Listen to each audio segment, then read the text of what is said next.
L'Arménie n'était pas le même sujet que celui qui nous occupe et nous préoccupe, voire nous obsède aujourd'hui, c'est-à-dire le combat contre l'islamisme, dont notre ministre de l'Intérieur, dont le président de la République, dont le Premier ministre déclare qu'il est primordial. J'ai passé plusieurs jours en Arménie et dans la région qu'on appelle l'Artsakh pour les Arméniens, le Haut-Karabakh pour les Azéris, qui est une région qui est donc au sud du Caucase, entre l'Iran, la Turquie, la Géorgie et la mer Caspienne.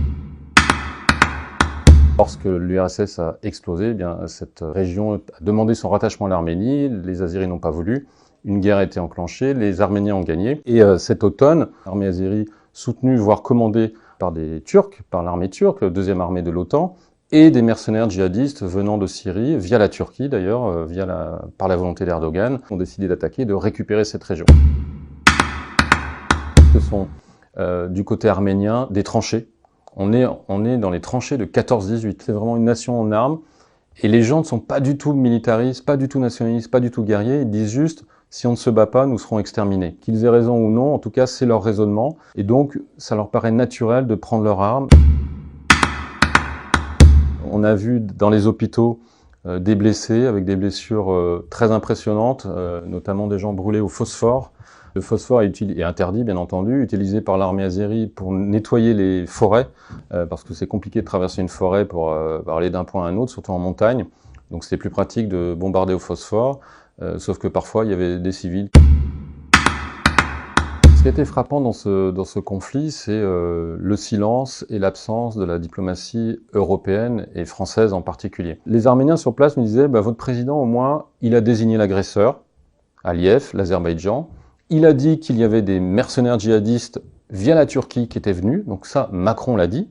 Sauf que votre ministre des Affaires étrangères, M. Le Drian, lui a dit « Oh là là, la France est neutre dans ce conflit, c'est l'Orient compliqué, il y a un agresseur, un agressé, mais les séparatistes arméniens ont déclaré une indépendance d'un État qui n'a pas lieu d'être, donc c'est pas notre problème, on n'a pas à prendre parti. D'ailleurs, on va livrer de l'aide humanitaire et aux uns et aux autres. C'est pour moi honteux d'estimer qu'on accorde une aide humanitaire d'un côté à un pays qui utilise des mercenaires djihadistes.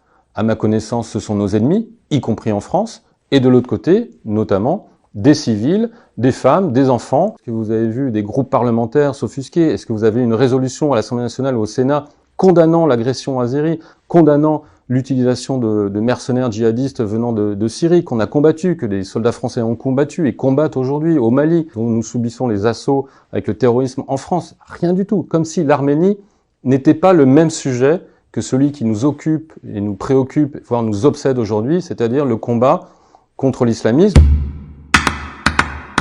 Vous avez un espace pour Erdogan, c'est vraiment le sultan, dans toute sa splendeur. Il a complètement reconstitué un empire ottoman 2.0 qui part de Istanbul et qui va jusqu'à Bishkek au Kirghizistan, c'est-à-dire des milliers de kilomètres de largeur sans interruption. La seule interruption qui existait sur cette carte jusqu'à maintenant, c'était l'Arménie. Ce petit État chrétien depuis le IVe siècle, le premier État chrétien au monde, qui est sacrifié sur l'autel des accords économiques, financiers, géopolitiques, voire moraux du monde entier.